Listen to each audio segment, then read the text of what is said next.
Hello everyone, this is Chris Surface here with SDI course FTE 217 for week 3's assignment. Today we're going to cover critical dimensions and why they're important.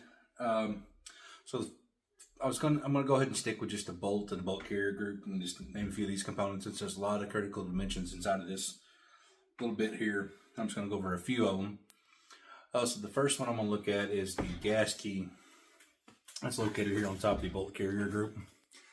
As you can see here, this component is crucial in chambering the next round. It has the critical dimensions of 900 thou deep with an inside dimensions of 172 thou to 177 thou. If these dimensions are off, it can cause a failure to feed or failure to eject, and that's because the gas that's leaking by from inside of here will not give it enough pressure to push the bolt to the rear to either pull the cartridge out or to bring another one into the chamber itself. This interacts with the gas tube, and the gas tube has an outside diameter of 116 thou to 121 thou. Alright, and if the dimensions are off on this or off on the gas tube itself, it can actually create damage to the key or to the gas tube, and again, that kind of damage can cause it not to fire or not to feed or eject, like I said before. All right, the next thing we're going to look at is the firing pin itself. This firing pin, as everybody knows, is a very crucial element. It has an overall length of 3 inches and 277 thou, with the tip being only 59.5 thou, with a tolerance only allowing it to go to 58.5 thou. This only interacts really with the bolt itself and the round. So really, if the critical dimensions are off on this, when it comes to the diameter, it actually is not going to fit inside the bolt anyway. So there's really not going to be too much to worry about on that part.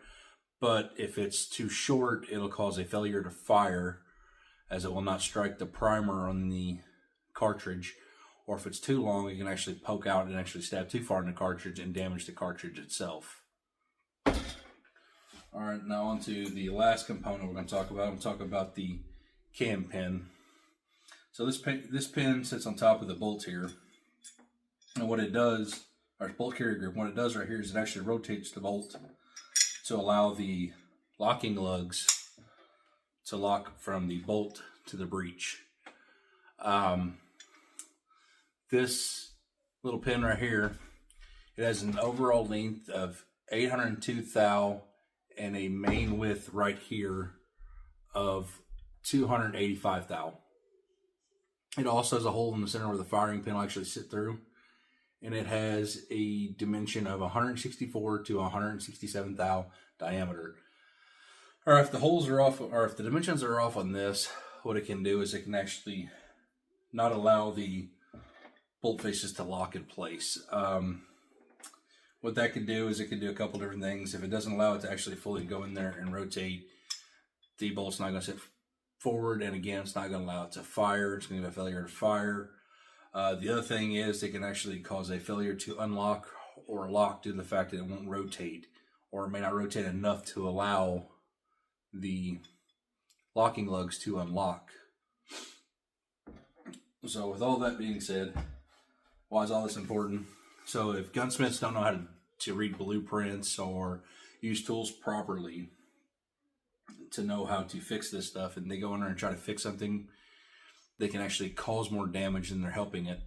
So with this being said, it's where it's a good idea to go through a schooling or apprenticeship to learn how to read the blueprints, learn how to tell what the tolerances are for the dimensions of the firearm, and also need to learn how to use the proper measuring tools and how each one of the components within a firearm actually function, and that will keep from damaging anything.